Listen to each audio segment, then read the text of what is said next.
So let's get going. I'm going to just share my screen for a minute here as I'm introducing this session.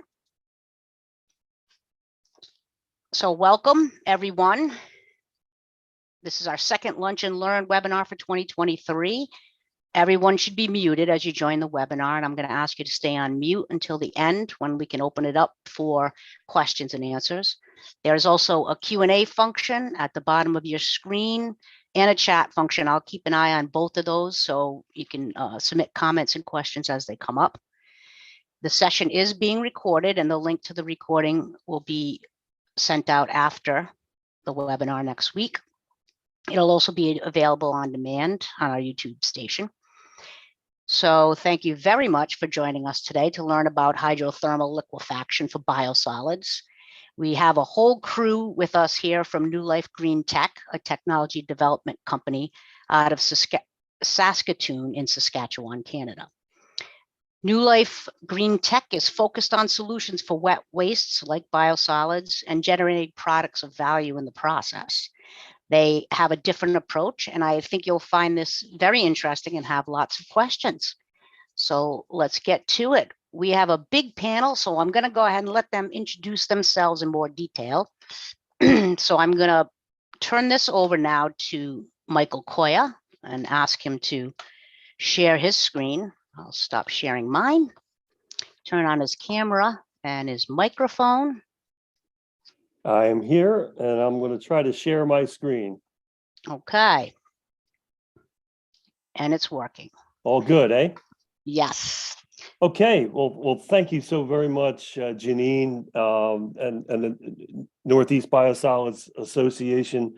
Residuals management, as the people that are on this call can have a tremendous appreciation for, is an issue and challenges that every day of the week, every month out of the year, you're constantly in need of repackaging, retooling, making the systems that you have online work the way they need to. And then, God forbid, have to start thinking about other challenges that are coming in front of you. Like, are the flows that are coming into my wastewater treatment plant changing? Do I have to handle the solids, the biosolids, the residuals in a different manner for lots of different reasons? I'm a engineer, civil environmental engineer, 40 plus years experience, came out of a lot of different consulting companies domestically in the United States, primarily in the mid-Atlantic states, doing work for soil and groundwater contamination as well as wastewater treatment. In the last few years, I've been lucky enough in New York State to be part of a clean technology accelerator program that the Columbia Technology Ventures folks at Columbia University have.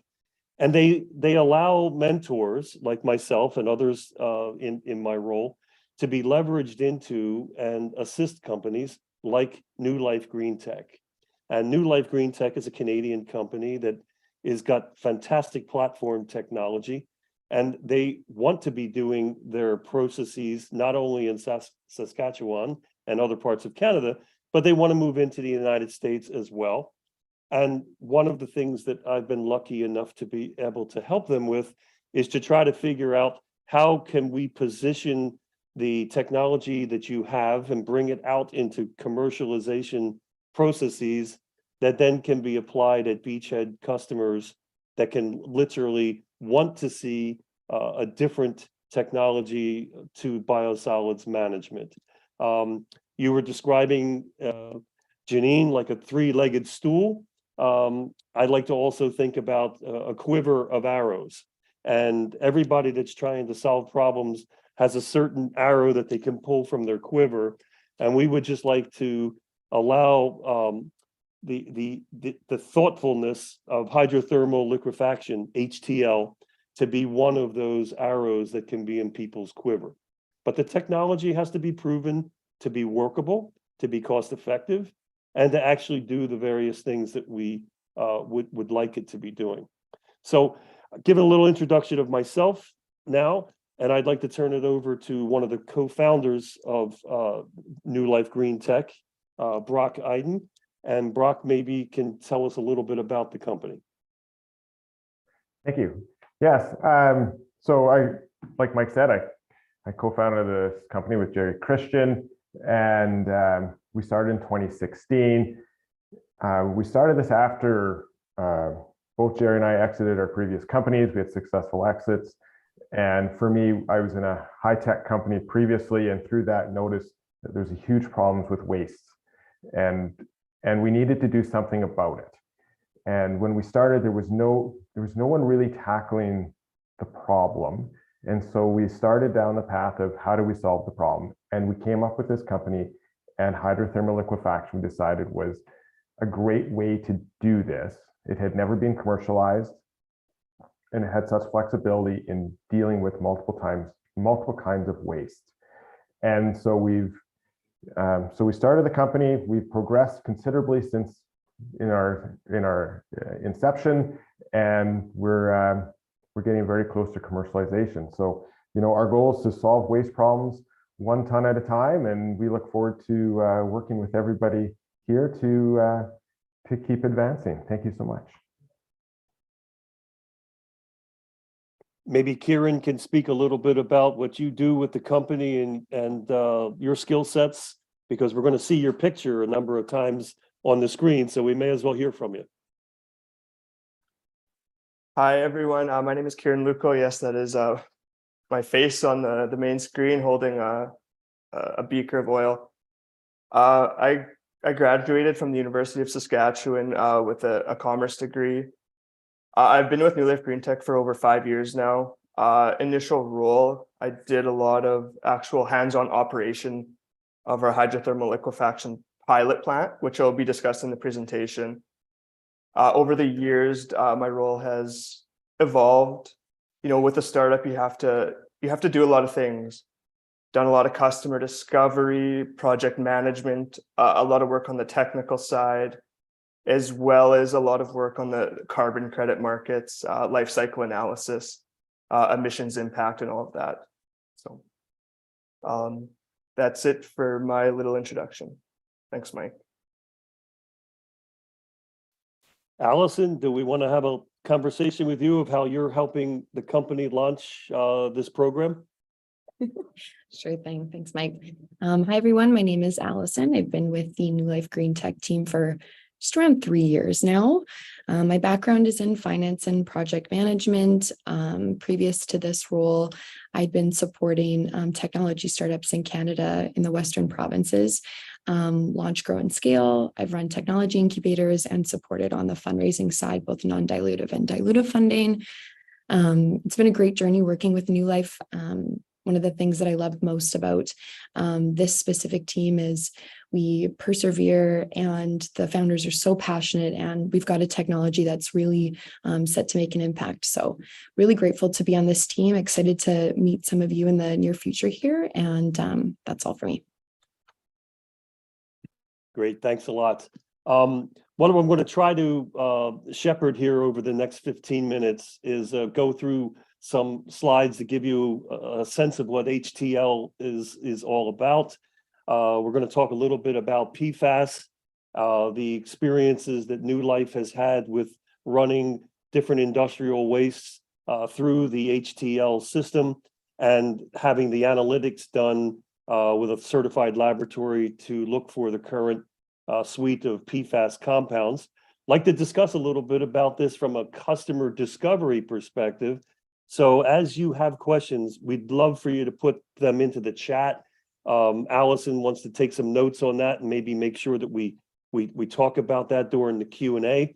And we'd like to be able to have this be as interactive as a Zoom type of platform can be. So we'll see how we can move in that regard. As Brock said, the company is a technology-oriented company that is literally looking for high wet solids material that needs to be solved from a residuals management perspective, and literally do it on the ton by ton basis. We know that everything that you guys are in need of doing winds up having your management problems be very, very large scale. So we have to be able to solve very large scale issues for you. And I'm trying to advance my program here, Janine, and I'm hitting the advanced side, but it's not advancing for me. All right. I'm not sure what the issue is. Would you like to launch that poll while we figure it out, Michael? Hey, yeah, why don't you do that? I'll back out. Okay. I'll end the share. Okay.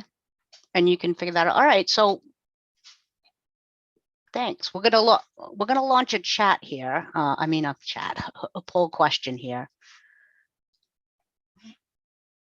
Bear with me. I'm still learning these. All right. So, all right. Do you see that on your screen? Just curious to know what your role is in the industry. This is anonymous polling here, but may be helpful to inform our discussions.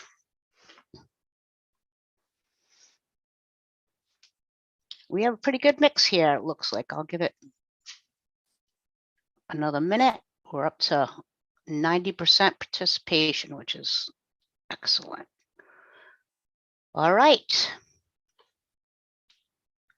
Did you take all that in, Michael? Yes, I did. All right, I'm going to end the poll. I think it shows you what happens. Let's see.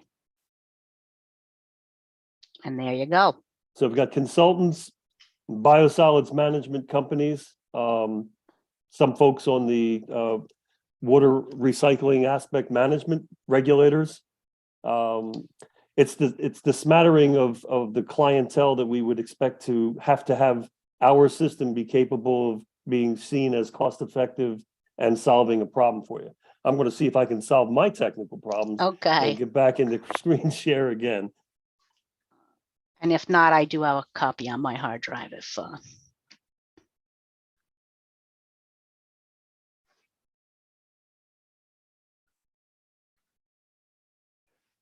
make sure you.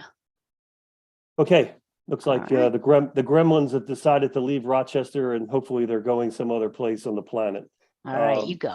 So one of the things that we wanted to have you have an appreciation for is that NULIFE is looking to be one of the quivers or one of the arrows in this quiver. And we know that you have a large scale biosolids management issue that you need to be worrying about on a day-to-day basis. You need reliability, you need a system that can plug into your system. And we'd like to think that the way the company wants to move forward with you is literally in a partnership role where literally our technology would plug into your facility in a similar manner that you would have done perhaps a while ago when you decided that you wanted to do some dewatering aspects and invested into the capital expansion to do centrifugation or perhaps belt filter pressing. In that manner, you either decided to fund that internally or you had a company that would want to partner with you.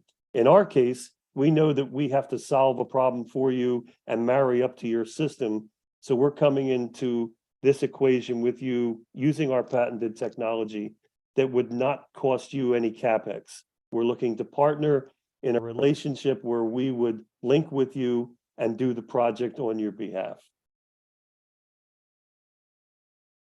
I do not understand why this will not advance, folks. Go down into the bottom left-hand corner. Do you see, is there an option to advance over there? I'm just hitting the same arrow that I normally do. Okay. Do you have, I'll tell you what, can you put the thing up and I'll just tell you to change it Yes, from I one to the, can. yeah, let's do it. All right, let me share my screen.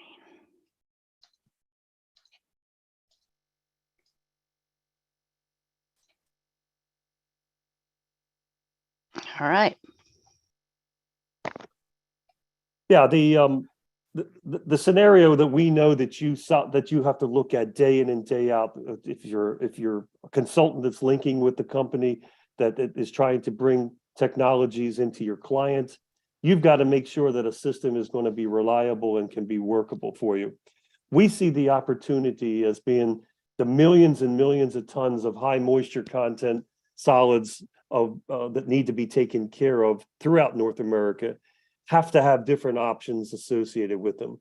Landfilling, land spreading, fantastic options, but they may now have problems that you're being faced with.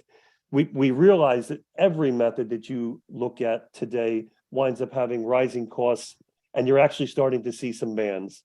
And with this magical PFAS issue, the grouping of forever chemicals that wind up harassing your potential long-term options, and it's going to perhaps be creating what we think is an escalating crisis.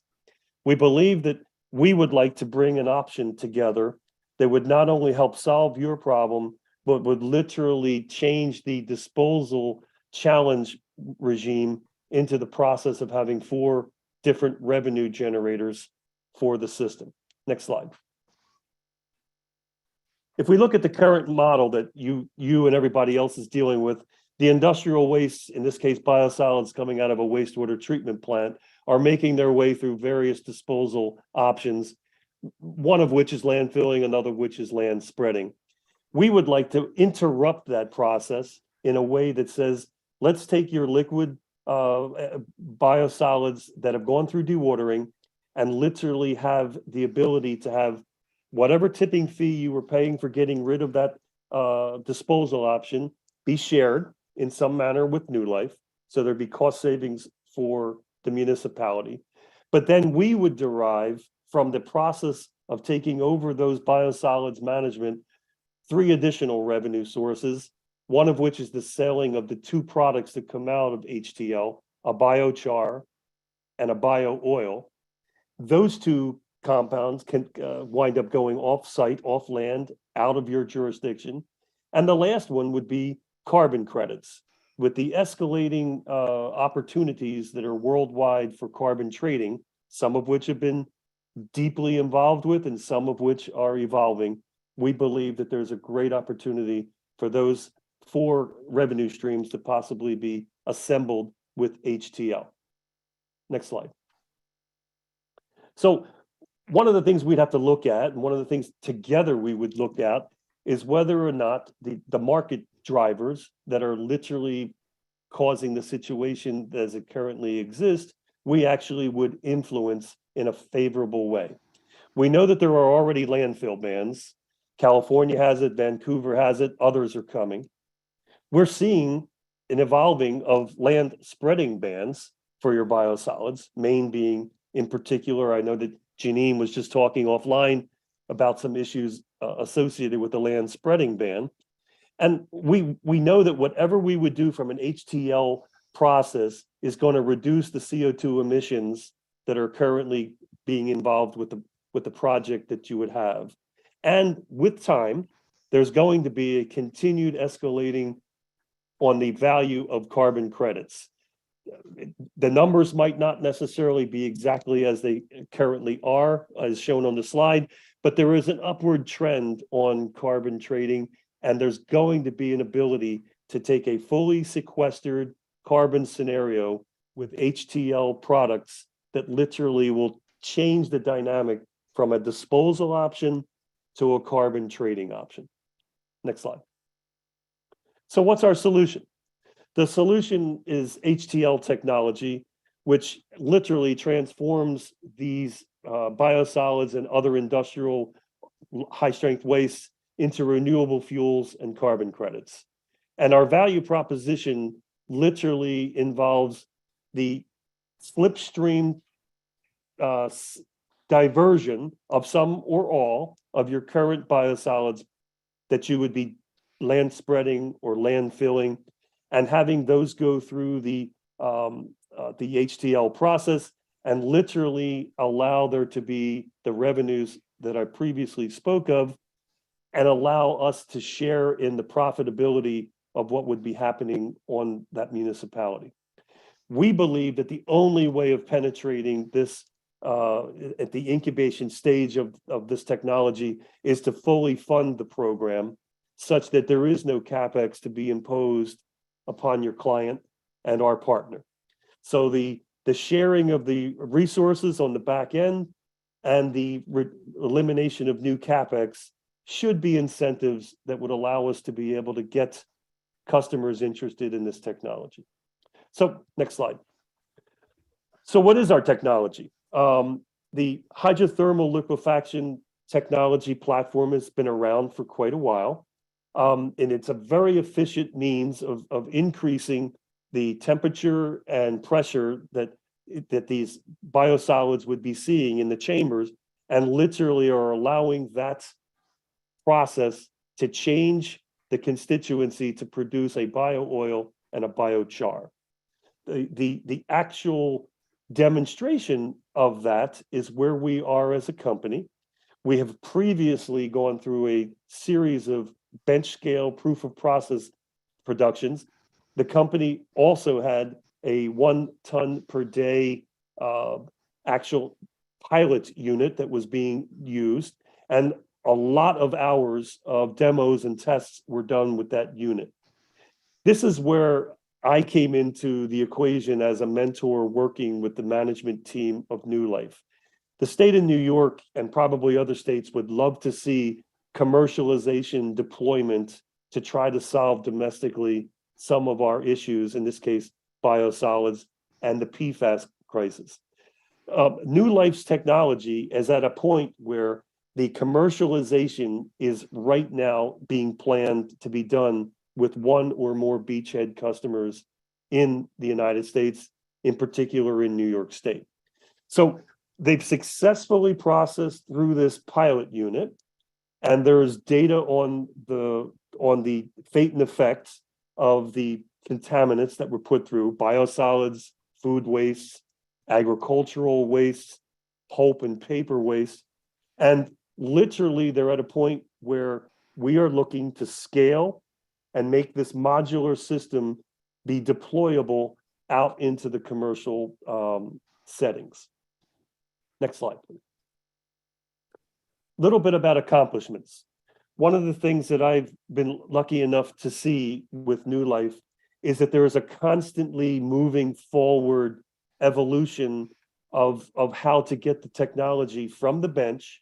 Lots of technologies are done at a university level, academia level, that literally the company would love to get their technology put out into commercial deployment. But unfortunately, somewhere along the line, there are missteps, and there's not an ability to go at scale from one stage to the next stage to ultimately being capable of being deployed out at a commercial facility. In order for this technology to be useful to your clientele and to the people that we know we need to be working with, we're talking about millions of gallons a day of aqueous streams that are going through a wastewater treatment plant that are making thousands of tons per week of biosolids that have to have a disposal regime for them. So we can't be talking about things at the pilot scale or even earlier at the bench scale.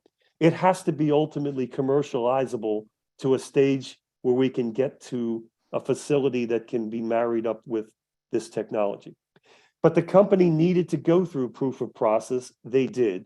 They founded the company, as Brock was saying, in 2016, and over the next 3 to 4 years, they fully capitalized a pilot unit that was doing this 1 ton per day processing. They then were having a number of customer discovery activities and figuring out to whom they might be able to sell their bio oil and biochar products with, and with whom they might be able to partner to do technology demonstrations. They recognize the need now, after having been at the commercial development stage for 4 or 5 years. It's now time to deploy this technology on an advanced pilot scale at 4 tons per day. And that's what we're here to talk a little bit more about and try to see if there are ways that we can collaborate. Next slide, please. Thank you. There is a pathway to commercialization for any innovative technology. Ultimately, one has to get to the commercial module stage in order to derive revenues for the company and for the partnering facility that you're on the land with to actually realize the efficiencies that are being described. We have to get through the advanced pilot stage first. And right now that is being fabricated such that by third quarter of this year, we plan to have this 4-ton per day facility at the University of Saskatchewan to basically be able to have processing of large batches of biosolids from customers, talking about a truckload at a time to be diverted. Instead of it going to a landfill, it winds up going to that facility and be processed at 4 tons a day. The idea ultimately from that is to further refine the actual metrics for going for the next scale up. This scale up from pilot to advanced pilot was a 4x. We need to do another 4 to 5x scale up to actually be able to have processors units that will be leveraged into a commercial module such that we believe the minimum viable quantity to actually be deployed on a commercial wastewater treatment facility is 32,000 tons per year. Now, for some folks, 32,000 tons a year is every bit of biosolids that the facility produces. In other circumstances, it will wind up being a slipstream of the biosolids that they still need to dispose of. We'd like to be able to get the first commercial module deployed in late 2024 with the idea that we'll have further modules brought online thereafter. Next slide, please. So one of the things that became apparent to the company a couple of years ago in the customer discovery that they were doing is that literally there was this family of compounds that the customers were asking about. Like, what do you do for PFAS? And it's like, are PFAS really things that people have to be worrying about? So a couple of years ago, transitioned to the current time, and I'd like to think that we know a little more as a company about the PFAS issue, call it a crisis, but we'd like to think that you may know more than we do because you're on the front lines of literally having to worry about it. So I'd like to just leave this be a thought piece, a think piece up here as being, is PFAS really a concern? Is it a new concern? Is it a new concern that just has technical issues? We know it has public acceptance issues, and we think that there's regulatory items that are growing in necessity. Are we needing to worry about an ever-expanding list of PFAS compounds? When we had our samples run for a number of wastewater treatment sludges and other people's industrial waste, we employed a certified laboratory, and just getting a laboratory to literally be doing the correct EPA accepted procedure was its own issue. So what list of chemicals do we worry about? Right now, we've been having things run by a company called Eurofins that has a 40 analyte suite of PFAS analyses. Those compounds are all kinds of names that you guys know better than I could ever know, but they wind up being listed, and the concentrations that they're looking for are in the nanograms per gram range on the solid side, parts per billion. On the liquid side, they're looking at nanograms per liter, parts per trillion range. You all know that regulating and being regulated at the parts per billion and, God forbid, parts per trillion range are going to create completely different sets of issues that you may or may not be having to worry about right now. So that it winds up talking to us about what are these regulatory issues that we're going to need to be doing with? What are the timeframes that might evolve? I've talked with some folks that are saying, yeah, our regulator is talking to us a little bit about PFAS, but I don't need to worry about them yet. So I don't really want to look at the data. I don't really want to need to see the data. Other people are saying, I'm already being regulated on this, and I've got to report the suite of PFAS that we analyze for. There's probably lots of other issues that we can talk about. And one of the things we were hoping for in the Q&A is having a chat on this. Next slide, please. So what has NULIFE been doing to try to mitigate or take a look at if our HTL technology platform is going to apply? We know it's going to have to be something that literally is helping to resolve this forever chemicals crisis, this PFAS crisis. So what we did was took some proof of process samples, as any technology development company would want to do, put those biosolids samples through a regulatory regime of saying, if this was being looked at by the regulatory folks, what might they be looking at? That had us look at the biosolids with the full 40 analytes suite that was done with the lab. And those results came back. That's the as received material. And then we did a bunch of actual concept trials through the HTL unit and looked after the fact, after the process was completed, at what was coming out in the bio oil, what was coming out in the biochar, and literally what was going to be in the aqueous stream that comes out of the final dewatering part.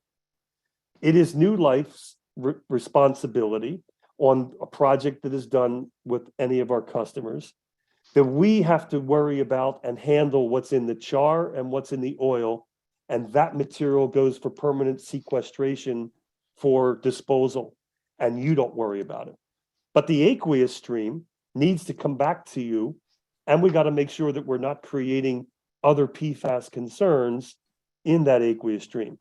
So while the preliminary results are not all inclusive yet, and we want to do further testing this year, we can say that on the rounds that we've done thus far on the sewage sludge biosolids, there were no compounds of PFOA or PFOS detected in the aqueous phase. It had all been converted from the biosolids and deposited into the biochar or the bio oil that winds up sequestering that for a later time. We'd like to continue to explore this, and we're actually looking to have interested parties this year run actual work through our HTL unit. And if you're interested, Kieran would love to hear from you. His email is here. And I think you're all going to get an opportunity to have this presentation after the fact, so you'll have his email for future time. Next slide, please. So are these realities with PFAS something that we really do need to worry about? Well, thus far, we're seeing that there are some places that are currently either discussing bans, or Maine actually has banned their practice of spreading the sludge. There's a tremendous Netflix movie I recommend people look at, Dark Waters, for a little bit of a sense of what might this issue be. We have seen multiple actual recited facts that are being reported as being the realities are here, and it's just a question of whether we're going to be able to comply and assist moving forward. Next slide. So we have a commercial traction process that we're on the process of doing. We've got contracts pending for the outputs and the carbon credits. From the feedstock perspective, we're looking at large wastewater treatment facilities that are going to be handling somewhere in the north of 32,000 tons per year of biosolids, because we believe that that is the traction point for the first viable concept model for it working financially. We'd like to do some field trials with a beachhead customer in the wastewater treatment world this year. So we're actively pursuing that opportunity. In addition, in Canada, the company has a launch customer that has over 100,000 tons per year of pulp and paper waste, and they're looking at doing a trial for them as well. Next slide. We have a large market opportunity. You know, when I mentor to startup companies, it's always important to realize and have a focus upon not necessarily the universe that's out there, but what is the potential total addressable market, sometimes called the TAM. And that's the size and scope of the problem you're trying to solve, and if it's large enough, and if your technology can be demonstrated as viable, you've got tremendous opportunities. So we know the scenarios that there are customer issues. You know the customer issues better than we do, but we also know that there's opportunities.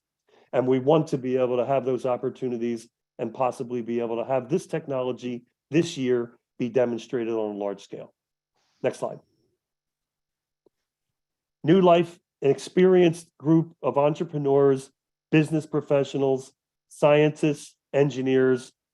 Literally, the team has a number of the different checkpoints that when I mentor to companies, would love to make sure that they have.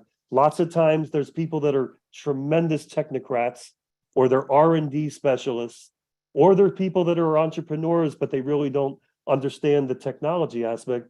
What NULIFE has is a very wonderful assembled team that is rounded out with Jerry Christian as the CEO. You already heard from Brock and Kieran and other people that are doing solid work for them in Canada. Next slide. So we're at a point where talked a little bit about what HTL can do. We've talked a little bit about the fact that we're looking to try to partner with folks here in the United States. I'd like to basically kind of open it up to whatever makes the proper process, Janine, for having some questions and answers. Sure.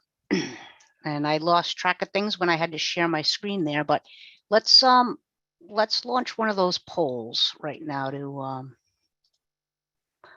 let's find out. All right, if everyone's ready, we're going to ask a few questions so we can focus the discussion here. Can you, yes or no, are you currently required to test for PFAS in any of your various media?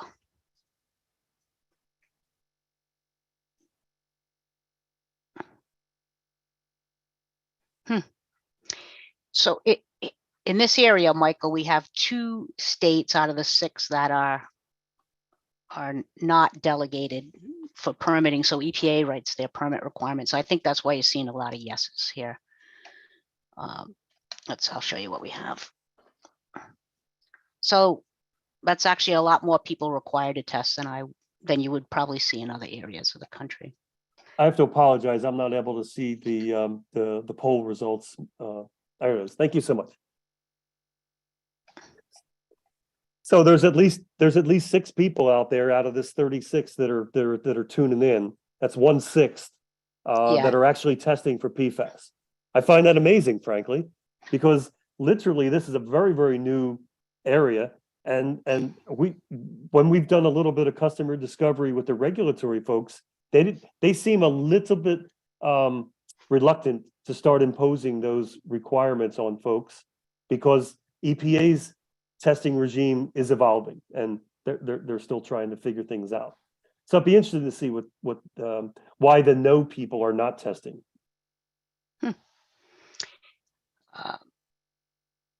Let's ask this one about. Oh, I guess I got to do them in order here.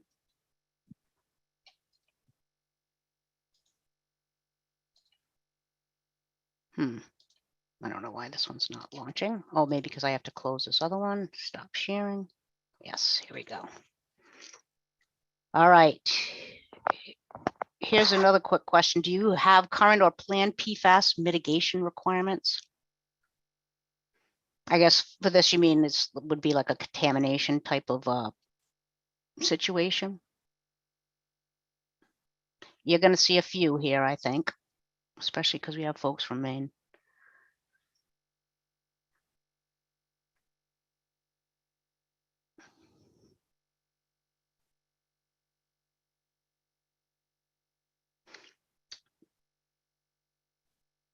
All right, I'm going to go ahead and end that poll and show you what we got here.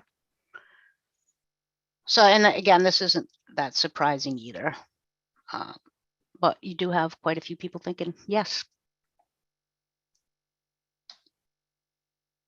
All right, that was that one.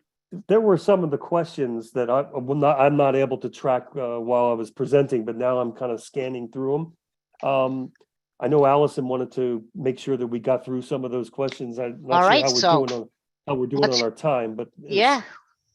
Well, let's get to it. I'll read them and well, you can assign somebody to answer.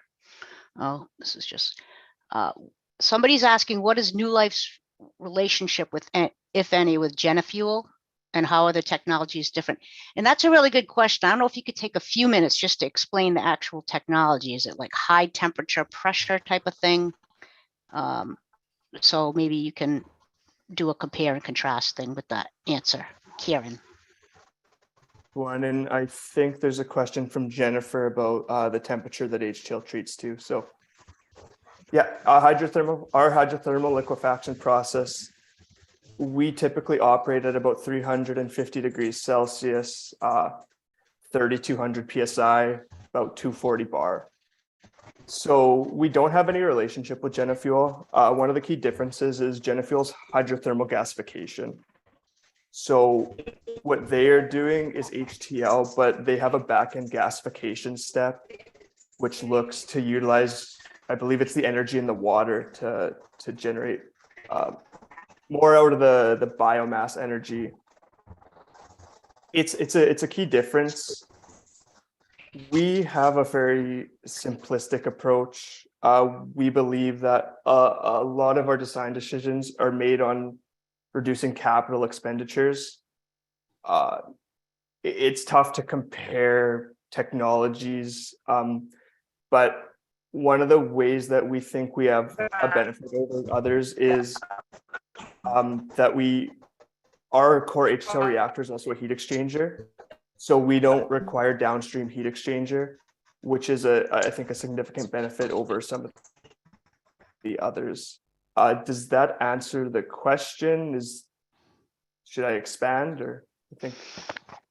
I think there's a usefulness there, Kieran, in recognizing that the design basis that you have said you want to do it on a simplistic manner. You're operating at temperatures that are not going to be as problematic for perhaps creating, hate to use the word creating, but in changing, converting to have some things that are going to be in the exhaust gases that some of the more higher temperature systems are prone to doing.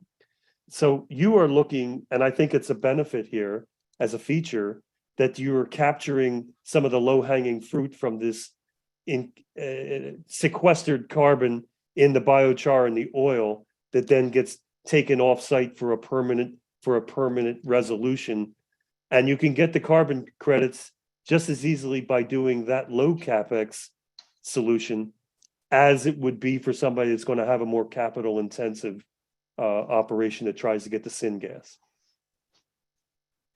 So add a key differentiator with our company, we believe, versus others in the industry. Oftentimes in literature, you see HTL to aviation fuel or HTL to diesel, and we believe that is an incredible long-term picture.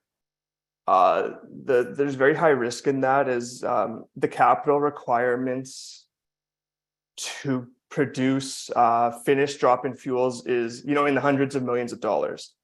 You need multiple hydrotreaters, you need isomerization units. You're essentially building a refinery. We've identified that risk and decided that as a more short-term approach, we're going to find markets that don't require that excessive capex to get the products to market. And we believe that is a key differentiation factor from some of the others. Well, you got some decentralized wastewater treatment plants out there. Just looking. Here's some more questions. There's quite a few, so let's keep going. Tracy, our research committee chair, is asking about, for the advanced pilot, how solids are fed into the system. Would it try to simulate how solids would be fed in at a treatment facility? Yeah, so the way we envision it, we have our facility. It comes in on a truck. We would have to vacuum it out into the appropriate holding tank, where it would then go through our front end pre-processing area, degridding. We have ways to assess so anomalies don't get into our reactor. So it goes through the appropriate pre-processing where it eventually gets into the key reactor pump, which is most likely a piston diaphragm pump. It's a and then it very goes good, into, yeah. it's a very good segue. The notion of going from the bench to a pilot scale that is trying to do 4 tons a day, you know, that throughput capacity is not people shoveling materials into the front end or putting stuff into a beaker. It's a fairly pronounced flow. Now, that's not at all the kind of flow that is going to be happening at the wastewater treatment facility in tens of thousands of tons per day that have to be put through. But it will be a far enough scale up that allows some of the de-risking issues that have to come up with materials handling. We got a few more technical process type issues. The operating temperature, had you mentioned that already? Typically around 350 degrees Celsius. All right. And then a couple of people are asking the same question about just ballpark cost wise, what a unit might cost, if you have any of those kinds of estimates at this point. Well, like Mike had said, that we're willing to fund the capital cost of building the facility. So we're not going to disclose that at this time because it will be our costs. And the whole idea is to minimize the costs to the wastewater treatment plant and to de-risk it for them as well. Yeah, fair enough.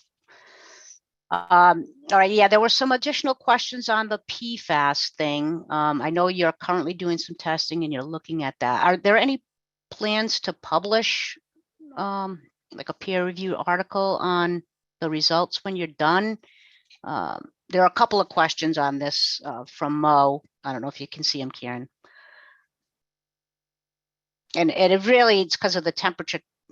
I can't hear you. So yeah, I'm looking at Mohammed's questions.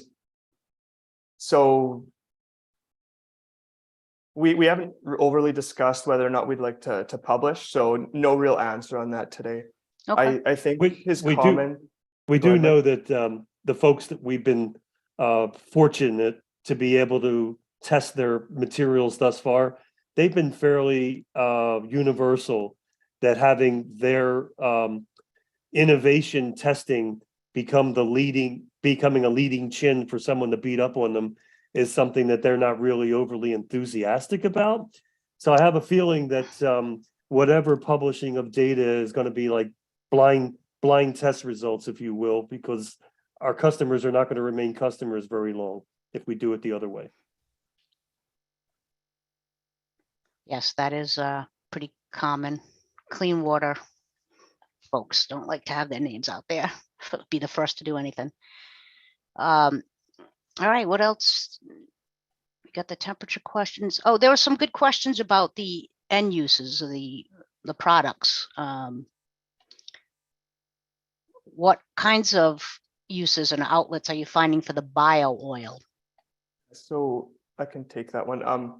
Yes, like I said earlier, typically when people look in literature for bio oil, it's to aviation or to roadside transportation diesel. Some of the others we're looking at very closely with some interested third parties is asphalt refining. So the bio crude would go into an asphalt refinery to decarbonize that industry. Done a lot of work with the Northeast United States as a potential heating oil alternative. So a renewable heating oil, kind of like you hear bioheat, the biodiesel heating oil. So Okay. that is a potential one. And another kind of more outside of the box application is carbon sequestration. So this is the concept that you sequester the oil, and as opposed to combusting it to provide an offset over an offset over fossil fuel, you would utilize carbon sequestration to prevent that carbon from emitting into the atmosphere. So those are some of the main ones that we're actively exploring. All right, excellent. There was another question, I can't find it right now, but it was basically about the energy efficiency of this process. Can you talk a little bit about that? That's a big concern too for operators. Yeah, so it's operating costs basically. Hydrothermal liquefaction is a fairly energy efficient process. So typically when you look at the energy in the feedstock, about 70 to 85% of it will go into the oil. You're going to have some going into the other streams like the gas and such. Electricity in is obviously, or energy in is an important factor.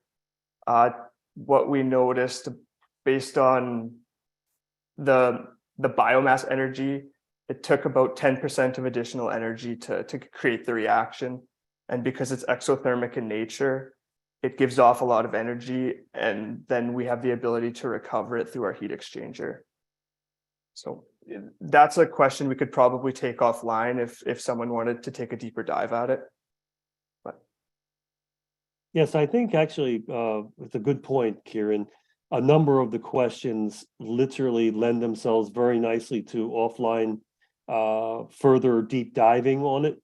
For instance, the power and fuel requirement that somebody was asking about the thing, and the temperature of operation, and whether we're actually getting destruction of PFAS compounds.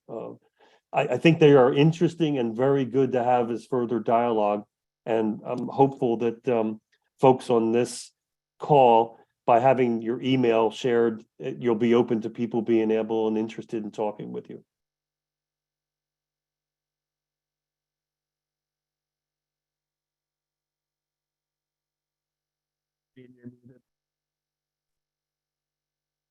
You're muted, Janine. Yes, thank you very much. I do have some connections to make with you after, some folks that are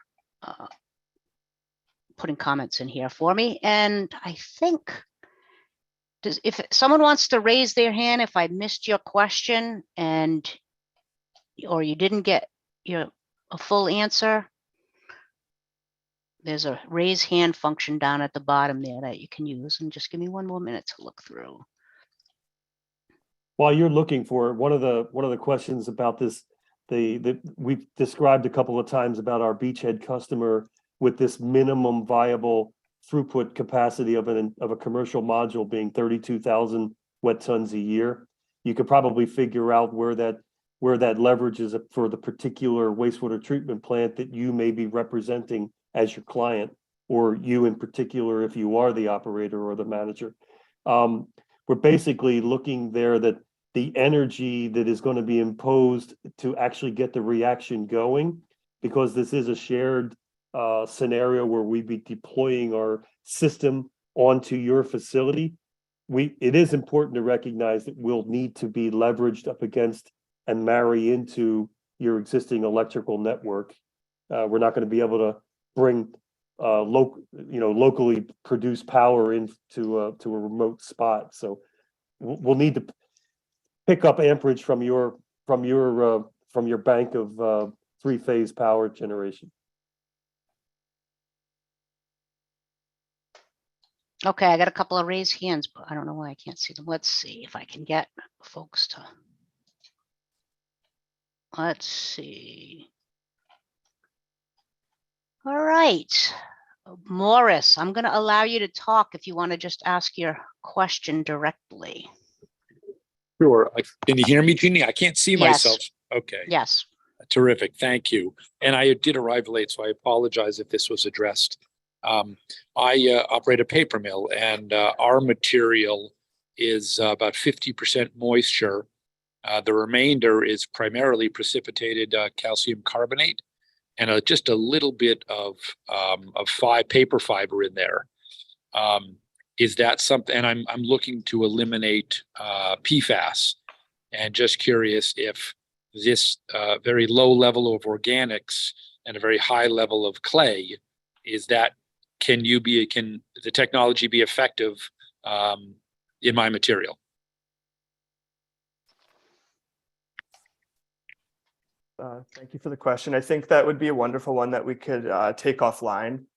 We'd like to have a chat about that and learn a little bit more about the situation for providing an answer. And I think we have time for maybe one more question here before I wrap it up. And Mo has his hand raised, so I'm going to allow him to talk. You should be able to, I'm sure it's about PFAS question, but Mo, you should be able to ask your question now. Yes, hi. Can you hear me? Yes.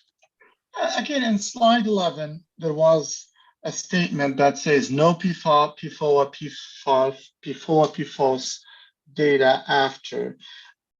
But there was no data presented to substantiate that, and that's the question.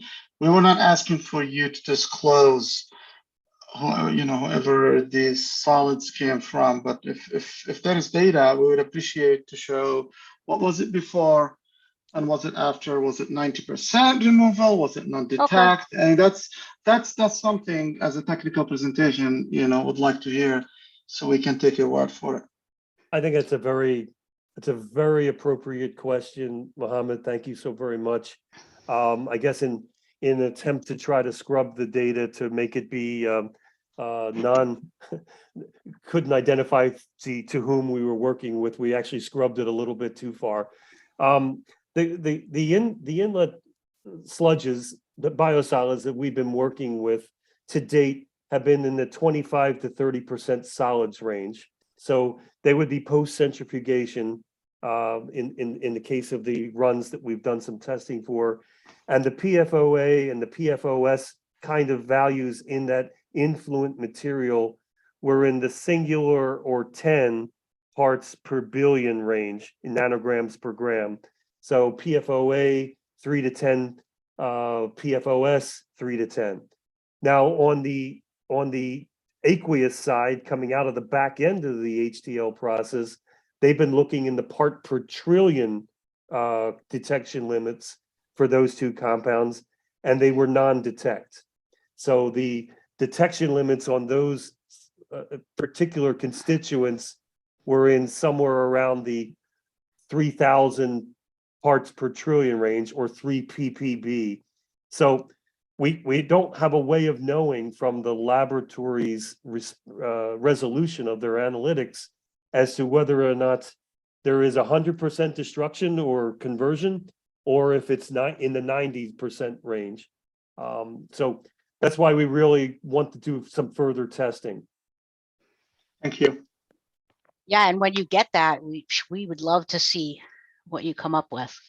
Well, in fact, this being an interactive source here, if there are those that have had, I saw 6 people had to do some PFAS analysis for their materials without giving away from whom that data is coming. Can you share what kind of levels you folks have seen thus far? Be interesting to know. The levels you're talking about are pretty typical that we've seen, tens of parts per billion in the solids on average, non-industrially impacted. Yeah, and the fact that you're not seeing it in the effluent is it's ended up in the solids. That's why you're not seeing it in the effluent. So those were pretty typical numbers that you were talking about from what I've seen.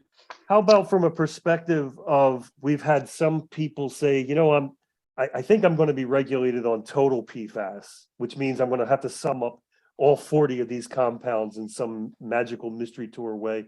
Or others have said, I only need to worry about PFOA and PFOS. Can anyone educate us a little bit about what you're experiencing in that regard? I would say everything's a moving target right now, which is a big frustration for all of us. I would expect more. We're going to be having to remove more or focus on more of the compounds than just PFO and PFAS. Mohammed, you seem to ask the most number of questions about PFAS on this. Are you one of the 6 that had to look for it in your waste stream? Can I speak? Am I on mute? Yeah, you can speak. Oh, no, I'm a consultant. So a lot of our clients are concerned about this issue, Michael, and really the reason is that's where the technologies that are able to remove PFAS are the ones we're going to see, the ones that reach sustainability in the next couple of decades and further, and not only PFAS, beyond that. So that's mainly the reason. And again, I know we run out of time, but we've done literature review, and we were not able to locate that. And even when EPA PIT Group did their own literature review last year, they did not list hydrothermal liquefaction as one of the processes to destroy PFAS. That's where our interest is in this. That's all. I think you are seeing the cutting edge here of an evolving technology. And yeah, I think we would all agree that, new innovative solutions for biosolids management are needed. I think hydrothermal liquefaction could be one. And I was really glad to learn more about it. I hope you were too. I'd like to thank Kieran and Michael and Jerry, Brock, Allison, and Bill for your presentation. And I want to wish you the best of luck as well. And thanks to everyone else for joining us today. The next Lunch and Learn is March 24th, when you can learn more about hydrothermal carbonization from Next Run Technologies, one of the participants in our Shark Tank competition in 2022. And we have these lined up through October, but if there's something you are really interested in lunching and learning about, please send me an email or call me and let me know, and I'll try and make that happen. And with that, I'm going to wish everyone a happy Friday, a good weekend, and keep up the good work. Thanks for joining us today at NEBRA.